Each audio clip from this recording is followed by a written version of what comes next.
시청자 여러분 안녕하십니까? VOA 뉴스투데이 시작합니다. 최근 북한 지역을 촬영한 위성 사진들을 통해 북한 금강산에 있는 해금강 호텔이 빠른 속도로 해체되고 있는 것으로 파악됐습니다. 또 북한 당국에 의해 발사된 탄도미사일 추정 발사체가 폭발한 것으로 알려진 평양 순안 일대에는 차량들로 분주한 움직임이 관측됐습니다. 첫 소식 함지하 기자가 보도합니다. 북한 금강산 관광지구의 고성항 일대를 촬영한 지난 15일자 위성사진입니다. 이곳에 위치한 해금강 호텔의 옥상 부분 전체에 구멍이 뚫린 듯 전반적으로 어두운 색상을 띠고 있습니다. 특히 옥상 등 건물의 윤곽을 보여줬던 하얀색 부분은 이제 건물의 뒷부분과 남쪽 외벽에만 일부 남아있을 뿐입니다. 앞서 BOA는 위성사진을 분석해 해금강 호텔이 지난 6일부터 본격적인 해체 작업에 돌입했으며 9일부터는 옥상의 중앙 부분까지 뚫은 구멍이 확대되거나 이 자리에 중장비가 올라선 듯 어두운 색상을 하고 있다고 보도했었습니다. 하지만 엿새 만인 15일 위성사진에서는 어두운 색 부분이 건물 전체로 확대된 모습이 확인되면서 사실상 건물 옥상 부분이 뜯겼다는 분석에 힘이 실리고 있습니다. 또 위성사진을 통해 건물 내부를 들여다볼 수 있을 정도까지 철거 작업이 이뤄진 만큼 건물 기능은 더 이상 하지 못하게 된 것으로 추정됩니다. 금강산 관광지구 항구에 위치한 수상 건물 해금강 호텔은 북한이 소유권을 갖고 있지만 2000년부터 현대 아산이 관리해왔습니다. 그러나 2019년 10월 김정은 국무위원장이 금강산을 시찰한 뒤 보기만 해도 기분이 나빠지는 너절한 남측 시설을 싹 드러내라고 지시하면서 현대 아산이나 한국 정부와 협의하지 않은 채 이를 철거할 것임을 예고한 바 있습니다. 16일 북한이 탄도미사일 발사를 시도했던 평양 순안의 공항 북쪽 활주로에는 차량들로 분주한 모습이 민간 위성에 포착됐습니다. 한반도 시각으로 16일 오전 10시 30분, 즉 미사일 발사 약 1시간 후에 촬영된 위성사진에는 순안공항 북쪽 활주로의 아래쪽 유도로 부근에 차량으로 보이는 검정색 물체들이 약 140m에 걸쳐 줄을 지어 있는 모습을 확인할 수 있었습니다. 이후 BOA는 외부 공개가 제한된 고화질 위성사진을 통해 이들 차량들이 약 9대였고 반대편 활주로에도 중간 공간 쪽으로 바짝 붙어있는 3대의 차량이 서 있다는 사실을 확인할 수 있었는데 이들 차량이 군사용 장비인지 아니면 이동식 발사 차량인지는 판독하기 어려웠습니다. You can see vehicles on it, and they're parked alongside on the right-hand side of the road. There's no question that these are part of the more than likely the things that were used for the launch that happened on the 16th. 앞서 북한은 지난 11월 전후에 이 일대에 활주로와 같은 색상의 넓은 콘크리트 지대를 설치했으며 이후 12일에는 이중 2개의 콘크리트 토대만을 남긴 채 전체 지대가 사라진 모습이 포착됐었습니다. 그러나 이번 위성사진에서는 앞서 북한이 최근 설치한 콘크리트 토대가 주변과 같은 색깔로 뒤덮이는 방식으로 나타나 북한 당국에 의한 위장 정황으로 추정됐습니다. BOA 뉴스 함지하입니다. 유엔 사무총장 대변인실은 북한의 16일 탄도미사일 추정 발사체 발사와 관련해 탄도미사일 기술을 이용한 북한의 발사 재개는 영내와 국제적 긴장을 조성할 뿐이라며 비판했습니다. 유엔 사무총장 대변인실은 16일 관련 사안에 대한 BOA의 논평 요청에 이같이 밝히면서 안토니오 구테르스 사무총장은 북한의 모든 안보리 결의에 따른 국제적 의무를 완전히 준수할 것을 거듭 촉구한다고 전했습니다.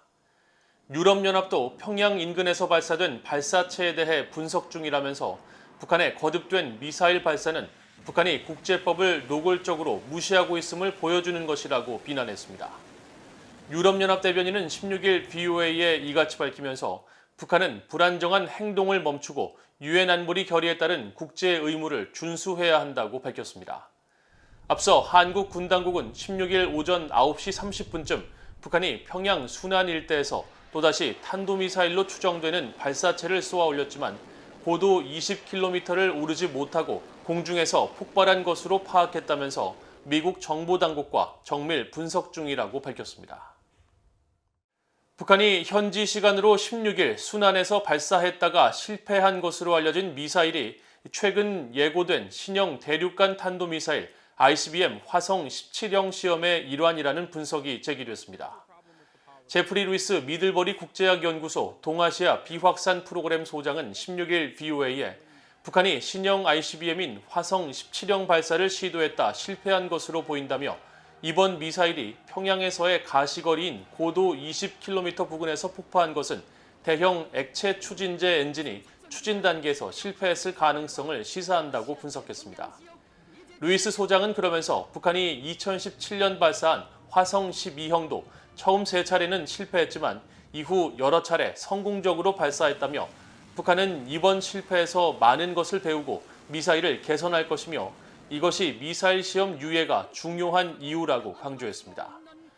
랜드 연구소의 브루스 베넷 선임연구원은 화성 17형의 성능 시험으로 평가된 지난달 27일과 이달 5일 시험이 실제로 ICBM 사거리만큼 비행하지 않았다는 점을 지적하고 당시 시험이 2단계 추진체에 연료를 장착하지 않은 채 ICBM의 일부 성능만을 시험한 것인지 아니면 이번과 마찬가지로 실질적으로는 실패한 시험인지 규명할 필요가 있다고 말했습니다. 미국 세관 당국이 북한의 노동력을 활용해 상품을 제작하고 판매한 중국 기업에 대해 제품 압류를 결정하고 명확한 해명이 없으면 수입 금지 조치를 할 것이라고 밝혔습니다. 미국 정부는 관련 법에 따라 북한의 강제 노동으로 생산된 제품의 미국 수입을 금지하고 전량 몰수 조치하고 있습니다. 김영규 기자가 보도합니다. 미국 세관 국경보호국은 15일 보도자료를 통해 중국의 스포츠 용품 업체 리닝이 북한의 노동력을 활용해 상품을 제작한 사실을 확인했다고 밝혔습니다.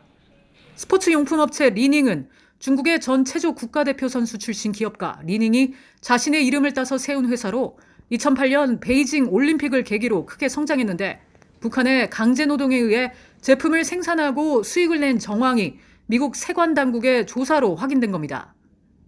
세관 국경보호국은 이에 따라 14일부터 리닝이 생산하거나 제조한 제품을 미국의 모든 입국항에서 압류 조치한다면서 리닝이 북한 노동자들을 이용하고 있다는 조사 결과에 따른 것이라고 설명했습니다.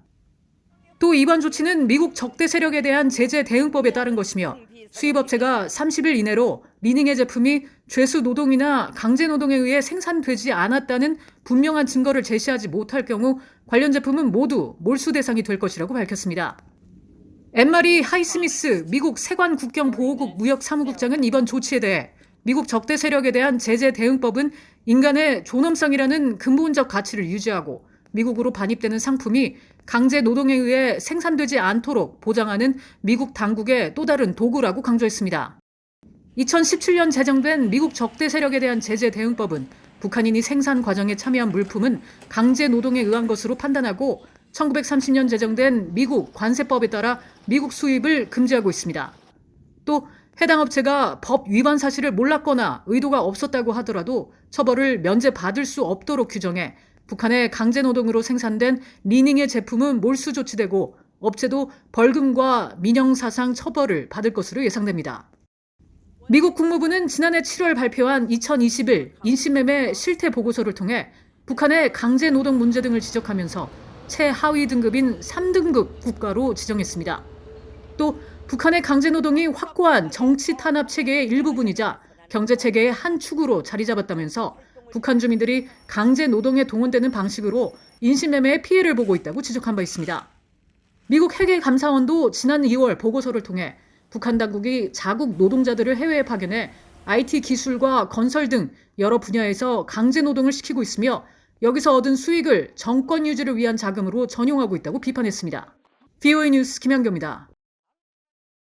한국의 윤석열 대통령 당선인이 호주의 스콧 모리슨 총리와 전화통화를 갖고 한반도 안보 문제와 인도태평양 영내 협력 강화 방안 등을 논의했습니다.